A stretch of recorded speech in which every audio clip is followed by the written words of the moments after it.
آمنت بالله وملائكته وكتبه ورسله واليوم الآخر والقدر خيره وشره من الله.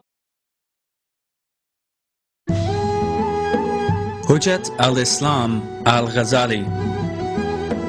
Al-Ghazali, the great Islamic scholar who lived 10 centuries ago, was a great example to all believers with his good moral values and his exemplary life. He trained many students and done great services to the Islamic world. He is the Mujaddid of the Hijri 5th century. Al-Ghazali was born in Tus, Iran in 1058, when there were serious conflicts in the Islamic world, and the Andalusian Empire was in the period of decline. In such challenging times, through his books and lectures, he was the means for the enlightening of the Islamic world. Because he had such deep and profound knowledge, he was also known as Hudždžetul al-Islam and the Zan-e-Din, which means of evidence of Islam, proof that Islam is the true religion. Hudždžetul al-Islam also means the person who memorized 300,000 hadiths with the names of the reporting people. When he was still young, he went to Baghdad upon the invitation of the then Seljuk Vizier Nizam al-Mulk. The scholars in the court were amazed to see the depth of knowledge and eloquence in explaining matters. Nizam al-Mulk appointed him to the Nizamiya Madrasa to act as the master, a position equivalent to today's university rectors. During his tenure, Al-Ghazali trained many students and selected 300 of the best and taught them all the necessary knowledge. His students included prominent Islamic scholars such as Muhammad ibn Asad al-Tusi, Abu Mansur Muhammad, Abu Abdullah Jamart al-Husseini, and Abu al-Hasan al-Balansi. Al-Ghazali is recognized for his vast knowledge not only by the Islamic world, but also by Westerners as well. The knowledge of Al-Ghazali was advanced in every aspect compared to the European scholars of his time. For instance, at a time when the Europeans commonly believed that the earth was flat, Al-Ghazali asserted that the earth was round, that liver cleansed the blood of toxins and microbes, and the ratio of substances in the blood were vital to keep it healthy, the latter two being facts included in today's physiology books. Not only this, Al-Ghazali wrote about many other subjects in his books, which are around 1,000.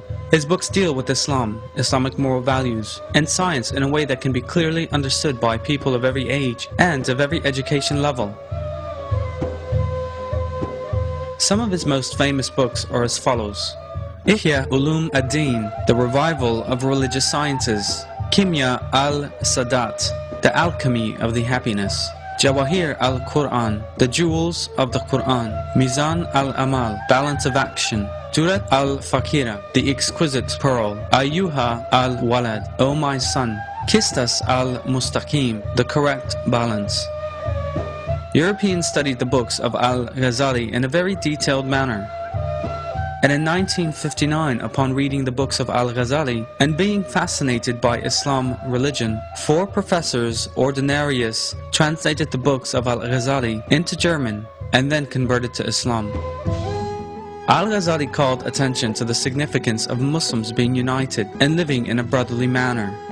Another point Al-Ghazali paid attention to was the brotherhood, friendship and love between the Muslims. In his famous book, Ihya Ulum ad-Din, he explains in the light of the verses of the Quran and the Hadith why the brotherhood of Muslims is very important as follows. The Prophet Muhammad, peace be upon him, explains, Muslims are siblings, they do not hurt, wrong or afflict one another. Don't get jealous of each other. Don't hold a grudge against each other. Don't say bad things to each other. Don't turn your backs to each other. Don't gossip about each other. Servants of Allah, be brothers. The great scholar Al-Ghazali explains how the believers should approach each other in these wise words. You should always approach them with the compassion that they expect from you. You should see their good sides and ignore the bad ones. When they come to you and talk to you, you should not turn your eyes away from them. Some of the sage advices of Al-Ghazali. Don't forget that Almighty Allah knows everything you think and say. People see only the outside of each other, but Almighty Allah sees both the inside and the outside of all. Those who know that will be careful with their thoughts and actions. O my lower self, if you are saying, I'll repent and do good things later, remember that death can come before that, and you can only regret. If you think repenting tomorrow is easier than it is today, you are mistaken. Al-Ghazali gave the good news of the coming of Hazrat Mahdi alayhi salam. In his works Hudždžetul al-Islam, Al-Ghazali explains in detail the qualities of Hazrat Mahdi alayhi salam, who is to come in the end times based on the hadith of the Prophet Muhammad, peace be upon him, and heralded Muslims with the coming of Hazrat Mahdi alayhi salam.